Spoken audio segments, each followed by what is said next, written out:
Hey everybody, Jason here. Just going to do a video today on my small complete in box NES collection.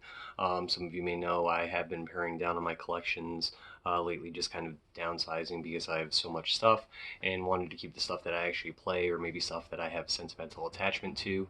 So being that it was only 17 items here, should be a relatively quick video, maybe a little tidbit here and there about the games, nothing about facts you don't know, just maybe a memory that I have for it or the reason that I may have this game. So to get things started here, first up we have Blades of Steel. Blades of Steel was a very prominent game in my household when it came out. At the time, it was probably the best hockey game that we had seen. Compared to the ice hockey game for the NES, which is fun in its own right. This one actually had fighting in it, actually had voice on it, and there was even some in between the games, or in between periods, you could actually play Gradius, and being that we were a very heavy hockey household here, as you can see with the hat that I'm wearing here today, this was a very popular game in our household. Next, we have Caveman Games. Caveman Games, not a great game by any stretch. It is a Data East game.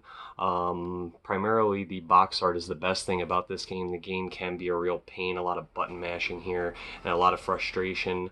But this was one of the first games I purchased on eBay 12, 13 years ago when I first started up the account. Got it for like $7 complete in the box. And even though it's not a game I play a lot, the box art alone, again, there's a shot of it for you, is reason enough for me to keep this in the collection. Another one here, no sentimental attachment here, no real memory here. It's been a long time since I played this, but again, the Steel Thrill of the Hunt on eBay here. Another one that cost me below $10 many years ago on eBay is Commando here. As we know, Capcom does make some great games here, and the primary reason for me getting this is that grid logo Capcom was known for back in the day. And it's very unlikely that I will own something like the first Mega Man complete in the box unless I have some disposable income, which would be a game I would actually like to add. Next is a game my dad thoroughly whooped everybody on in the household growing up in the day and age of video games, Dr. Mario. A lot of you will probably say, why is he saying Mario instead of Mario? Well, I came from downstate New York here, and we all pronounced Mario, and you'll even see some old Atari commercials for the original Mario Brothers, and in the commercial, the guy actually says Mario. But this was a game my dad frequently played a lot in the household. It's still something I have on a few different platforms, including Virtual Console on the Wii, and would love to maybe get some ink of those three little virus guys there on here, so a great game to add to the collection. Another one here is a game probably not a lot of people play or wonder why I have this. It's not going to get any rave reviews, but it is a game we rented quite a bit from the video store in the heyday of the NES here. Just a different type of shooter. Basically, you're going around in a circular pattern on the game. And it was a game that we rented a lot here. It is under the Ultra logo, which we all know was Konami's subsidiary brand due to Nintendo back in the day having a limit on the amount of cartridges that companies can put out for the NES. Here's a game that a lot of people are like, why the hell would you own that here? It's the Jeopardy, and it is the Junior Edition here. Now, by no stretch of the imagination is this a great game, but it is a fun game. We had the regular Jeopardy growing up in our household, and I mean, who doesn't like trivia? It's basically what it is, a trivia game. The only nuance to this game is here, if you misspell any part of the answer wrong, it automatically registers as a wrong answer. Gotta love that 80s technology. Now, the crown jewel of my collection here, while it is not the gold card, it is the gray card. Not as common as the gold. The gold cartridge that I do have is quite minty. It's sitting in my Nintendo case on the shelf over there. This is complete with the manual as well as the map, and it is the classic series here. This was actually traded to me by my good friend Matt, also known as Drums DW2041 on YouTube. Got this in a lot of games that one of his old bandmates had given him here.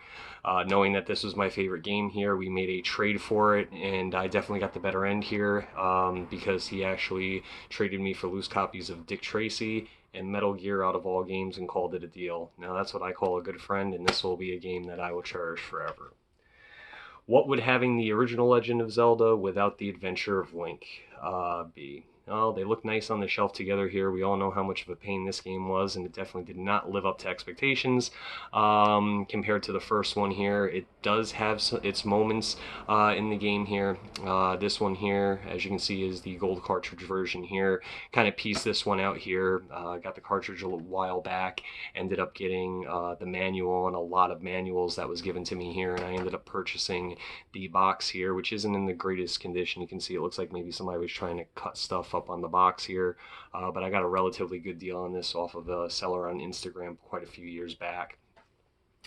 Next here is Millipede. Not a great game. Again, it is a port of an arcade game. I believe it was on the Atari 2600 here. Again, not winning any awards here. Not a highly sought after game, but this was a game that I had purchased on eBay back in my early days here when I was kind of on a kick because like many collectors, at some point I had the dream that I was actually going to complete the NES collection. And basically got up to around 300 games, both loose and complete, before I decided to give up on that and actually just keep the stuff that had sentimental attachment to me or games that were actually fun to play. This one I got with some Consumer Reports strategy guide. The cover was missing, it was spiral bound, and I got like this with that and a mug for like $10 shipped or something like that. So this would be something that I would keep here because I do believe this was actually my first gaming related purchase on eBay back in the day. This one was something I picked up in the last year here. Again, not a great game here, but it is a game that we purchased in my household back in the day. We were all fans of Mad Magazine, and definitely Spy vs. Spy is one of the best things about that magazine. Seller had it for like $19.99, 7-day auction here. Nobody else bid on it here. I threw out an offer for like, because it had a best offer, and me not knowing, threw him like a $15 offer. He rejected it. I stayed on the bidding there, ended up being the only bidder, and won this for $19.99, complete in the box. The box is actually pretty decent, looks very nice here, and definitely something I like to look at every day. That's actually part of my collection.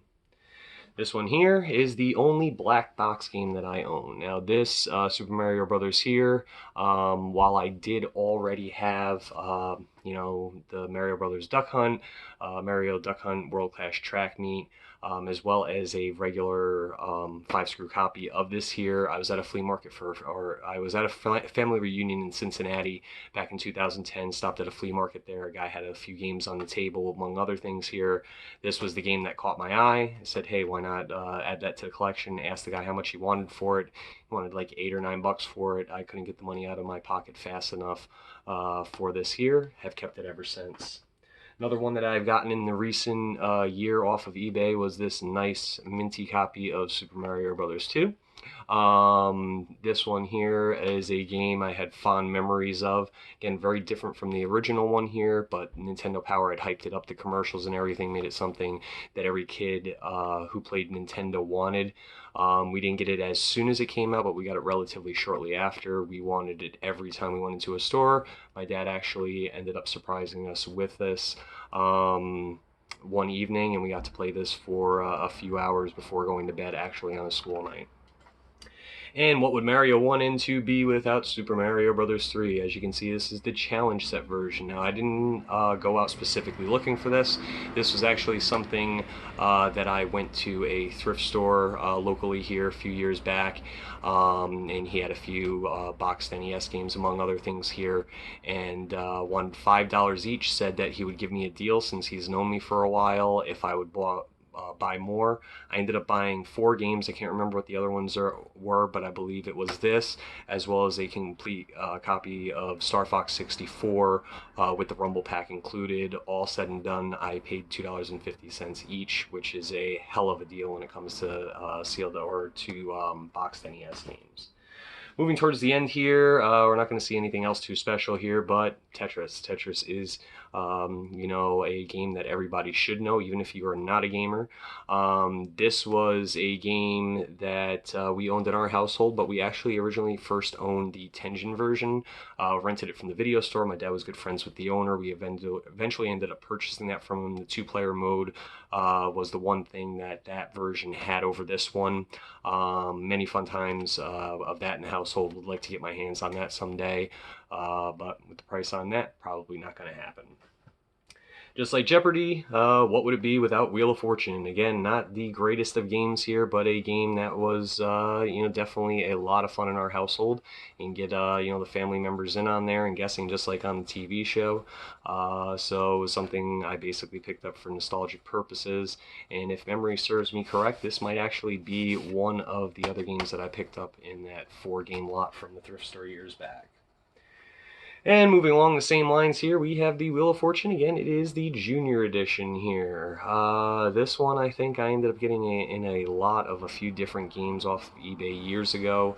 Decided it would be one that I would keep because, from time to time, why not play the Wheel of Fortune games? And being that my daughter is of the age that would fit under the Junior Edition here, being 6 years old, this may be something that me and her can play, being that I recently got her into playing games. She's currently loving playing Mario Kart when she does get the opportunity.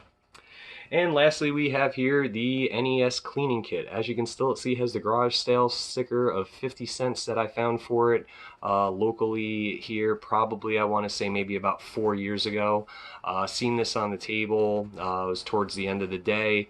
Among some other Halloween stuff that I got, saw this here for 50 cents. I asked the woman running the sale if she had anything else, and said a guy had came there about 2 hours earlier, asked for any other games, and had cleared her out of the game she had in her house.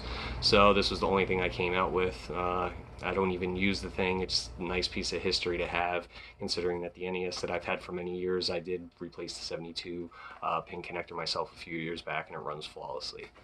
Well, everybody, that is the video for today here. I will be trying to do other videos for the other parts of my collection here. PS2, Wii, Super Nintendo, N64. Some of those collections are even smaller than the box. My NES collection, like I said, is about 100 games, so I could probably break that into a few other videos.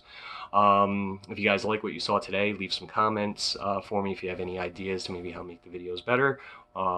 Please leave comments on how to do so, being that I've only been doing YouTube for about a year and I just strictly do raw video, as I'm just starting now to get into figuring out how editing works, but I've always been a raw video type of guy.